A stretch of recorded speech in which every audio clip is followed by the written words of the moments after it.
Assalamualaikum warahmatullahi ta'ala wabarakatuh. Alhamdulillahi rabbil alamin. Wassalatu wassalamu ala ashrafil anbiya'i wal mursalin wa ala alihi wa sahbihi ajma'in. Subhanaka la ilma lana illa ma 'allamtana innaka antal alimul hakim. Wa la hawla wa la quwwata illa billahil aliyyil azim. Rabbi shrah li sadri wa yassir li amri wahlul 'uqdatam min lisani yafqahu qawli, amma ba'd. Alhamdulillah, tuan-tuan dan puan-puan yang dirahmati Allah sekalian, bertemu lagi kita dalam siri bacaan kitab ringkasan Riyadhus Shalihin karangan Syekh Yusuf bin Ismail An-Nabhani yang diambil daripada kitab asal, kitab Riyadhus Shalihin karangan Imam An-Nawawi rahimahullahu taala anhu. Muslimin-muslimat yang dirahmati Allah sekalian, seperti mana biasa pada permulaan perjumpaan kita, pada setiap kali sesi perjumpaan bacaan kita, suka untuk saya mengajak tuan-tuan dan puan-puan sekalian untuk sama-sama ikuti kami di Masjid Al-Muktafi Bilasyah dengan mengikuti kami di media-media masa yang telah disediakan, iaitu boleh subscribe kami di TV MEMBS, YouTube channel TV MEMBS, ataupun boleh ikuti kami di Facebook page Masjid Al-Muktafi Bilasyah, dan juga boleh ikuti kami di Instagram mambs.kt. InsyaAllah mudah-mudahan kita sama-sama mendapat ilmu daripada video-video yang disediakan oleh Masjid Al-Muktafi Bilasyah. Tuan-tuan dan puan-puan yang dirahmati Allah sekalian, kita masih lagi dalam bab berkaitan dengan kelebihan menuntut ilmu dan mengajak kepada kebaikan. Dan topik perbincangan kita iaitu berkaitan dengan mengajak kepada kebaikan dan petunjuk, tolong-menolong dalam berbuat kebajikan dan takwa. Dan insya-Allah pada kali ini, pada pertemuan kita pada kali ini, iaitu pada akhir hadis bacaan hadis berkaitan dengan tajuk perbincangan kita pada kali ini.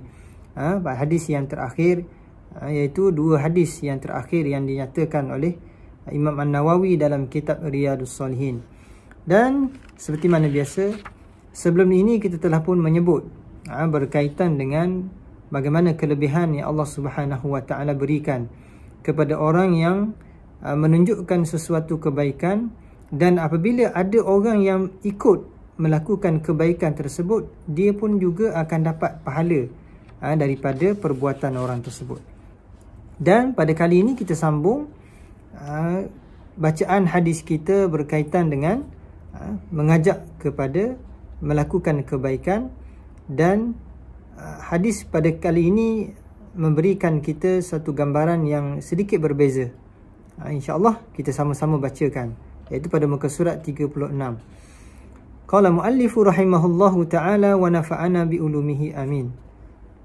Imam Al-Bukhari dan Imam Muslim meriwayatkan daripada Ibnu Mas'ud radhiyallahu anhu, anna an-nabiy sallallahu alaihi wasallam qala laisa min nafsin tuqtalu zulman illa kana ala ibni Adam al-awwali kiflun min damiha li'annahu awwalu man sanna al-qatl. Maksudnya bahawa Nabi SAW bersabda, tidak ada suatu jiwa dibunuh secara zalim melainkan terdapat bahagian dosa daripada darahnya, yakni orang yang dibunuh ke atas anak Adam yang pertama, yakni Qabil, kerana dialah yang terawal yang menunjukkan teladan pembunuhan secara zalim. Muslimin-muslimat rahmati Allah sekalian, kalau kita lihat pada hadis yang kita baca pada pertemuan kita yang lepas, Nabi SAW membicarakan tentang kebaikan. Barang siapa yang melakukan kebaikan, barang siapa yang menunjukkan dalam melakukan sesuatu kebaikan ataupun mengajak orang melakukan kebaikan, kita juga akan dapat pahala sama seperti mana orang yang kita ajak itu melakukan kebaikan yang kita ajak tersebut.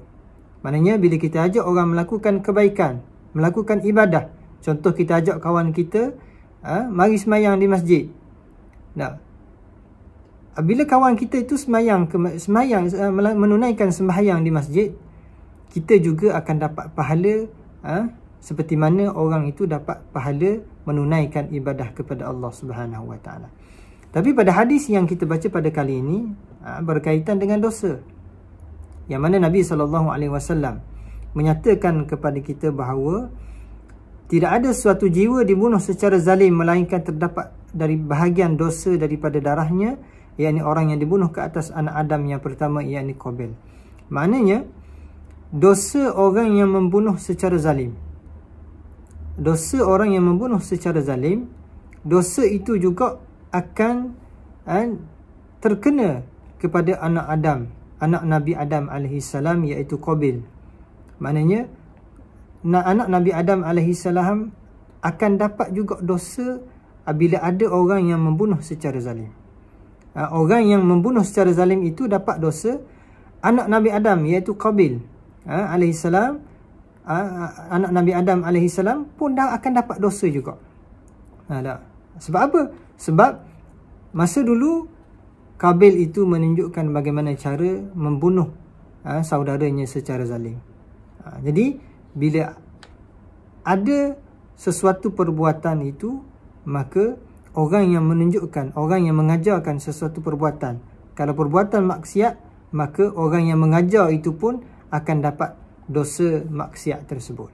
Ini yang dimaksudkan oleh hadis Nabi SAW yang kita baca pada kali ini. Baik, jadi jangan sekali-kali kita sebagai hamba Allah Subhanahu Wa Taala yang mengaku beriman, yang mengaku Islam, jangan sekali-kali kita menyuruh ataupun mengajar kepada orang lain dalam melakukan sesuatu maksiat. Walaupun kita tak buat. Memang kadang-kadang saya tak buat maksiat tu, kita suruh je orang lain buat. Contoh mencuri. Kita nak khianat ke orang sebagai contohnya. Kita nak mencuri, nak khianat pada orang tu, kita takut. Lalu kita suruh, kita upah ataupun kita suruh orang lain buat perbuatan khianat tersebut. Walaupun kita tak buat, bukan saya buat, saya tak ada apa, dia yang buat. Tapi dia buat tu sebab apa? Sebab kita suruh ataupun kita ajar. Maknanya orang yang buat itu dapat dosa, kita pun dapat dosa juga walaupun kita tidak melakukannya. Itu yang dimaksudkan oleh Nabi SAW. Baik. Dan hadis yang terakhir, hadis yang kedua pada pertemuan kita pada kali ini, iaitu Al-Imam Bukhari dan Imam Muslim meriwayatkan daripada Abu Musa Al-Ash'ari radhiyallahu anhu, An-Nabi sallallahu alaihi wasallam annahu qala, Al-khazinul muslimu aminu alladhi yunaffidhu ma umira bih fayu'tihi kamilan muwaffaran tayyiban bihi nafsuhu fayadfa'uhu ila alladhi umira lahu bih ahadun mutasaddiqin. Maksudnya daripada Nabi SAW bahawa baginda bersabda, seorang penyimpang harta beragama Islam lagi amanah yang melaksanakan tugasan yang diperintahkan kepadanya menjaga harta orang lain, lalu dia mengembalikan semua harta tersebut secara sempurna, tidak berkurang, serta dalam keadaan senang hati tanpa hasad. Kemudian dia memberikannya kepada tuan yang menyuruhnya agar menjaga harta itu, maka dia adalah salah seorang daripada dua orang yang bersedekah disebabkan perbuatan tersebut. Dalam hadis yang terakhir yang kita baca pada kali ini, Nabi SAW memberitahu kepada kita bahawa jika sekiranya kita melakukan ataupun kita menunjukkan sesuatu amalan kebaikan, dalam hadis yang dinyatakan oleh Nabi, seseorang yang beramanah, bila ada seorang lain yang menyuruh dia menjaga harta dan dia jaga dengan amanah, maknanya tidak ada kurang sedikit pun, jaga dengan baik. Contoh, kalau jaga duit 10,000 dan dia kembalikan kepada orang itu 10,000 tanpa ada sedikit perasaan hasad dengki, maka kata Nabi SAW, dia tergolong di kalangan orang yang bersedekah. Walaupun dia tak keluar duit, dia cuma menjaga amanah dia, menunjukkan sifat yang baik, dia akan dapat pahala seperti mana dia bersedekah ke jalan Allah Subhanahu Wa Taala. Ini kelebihan apabila kita menunjukkan sesuatu kebaikan, apabila kita mengamalkan kebaikan yang telah diajar oleh Nabi SAW. Apa yang dinyatakan oleh Nabi dalam hadis yang kita baca ni, bila seseorang itu menunaikan amanahnya dengan baik, akan ada baginya ganjaran pahala yang akan diberikan oleh Allah Subhanahu Wa Taala. Walaupun kita jaga itu tanpa dapat apa-apa upah dan sebagainya, tapi akan ada ganjaran yang akan diberikan oleh Allah Subhanahu Wa Taala. Dan inilah sesuatu yang perlu kita tahu, yang perlu kita ambil cakna, bahawasanya walaupun kita melakukan sesuatu kebaikan, tapi di atas dunia kita tidak dapat balasan apa-apa daripada manusia, tapi kita kena ingat bahawasanya akan ada balasan yang lebih baik daripada balasan yang ada di atas muka bumi ini, iaitu balasan syurga oleh Allah Subhanahu Wa Taala di hari akhirat kelak. Jadi muslimin muslimat dirahmati Allah sekalian, kesimpulan yang boleh kita ambil daripada bacaan kita tentang topik berkaitan dengan kelebihan menuntut ilmu dan mengajak kepada kebaikan ini, serulah kita sama-samalah, sama ada kita menunjukkan kebaikan, kita mengajak orang melakukan kebaikan, dan jangan sekali-kali kita mengajak orang melakukan keburukan ataupun maksiat. Kerana setiap apa yang kita ajak, setiap apa yang kita buat, setiap apa yang orang lain buat, berdasarkan apa yang kita suruh, berdasarkan apa yang kita tunjuk, berdasarkan apa yang kita ajar, akan ada ganjarannya, akan ada balasannya di sisi Allah Subhanahu Wa Taala. Jika sekiranya kebaikan yang kita mengajak orang melakukan itu, kebaikan orang yang buat, maka baiklah ganjarannya di sisi Allah. Dan jika maksiat yang kita mengajak orang lain buat, kita ajak orang lain buat maksiat, buat dosa, maka dosalah yang juga kita dapat walaupun kita tak buat.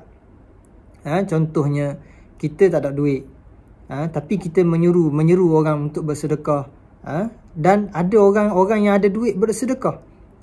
Walaupun kita tidak bersedekah, kita tidak keluar duit, tapi pahala itu tetap kita akan dapat. Seperti mana orang itu bersedekah. Sebab apa? Sebab orang itu buat kebaikan disebabkan kita yang ajar, disebabkan kita yang seru, dia dapat hidayah daripada Allah disebabkan kita, maka akan ada ganjarannya di sisi Allah Subhanahu Wa Taala. Jadi muslimin muslimat dirahmati Allah sekalian, insya-Allah sama-sama kita hayati hadis yang kita baca, hadis Nabi sallallahu alaihi wasallam yang kita baca pada kali ini, dan perbanyakkanlah kita melakukan kebaikan, perbanyakkanlah kita mengajak orang lain melakukan kebaikan, kerana sudah pasti akan ada ganjarannya di sisi Allah Subhanahu Wa Taala untuk kita jika sekiranya kita berbuat demikian, insya-Allah. Jadi itulah yang dapat kita sebut pada kali ini. Mudah-mudahan kita dapat ambil iktibar dan pengajaran dan kita jadikan sebagai panduan dalam kehidupan kita, insya-Allah. Mana yang baik itu datang daripada Allah dan yang kurang itu datang dari kelemahan diri sendiri.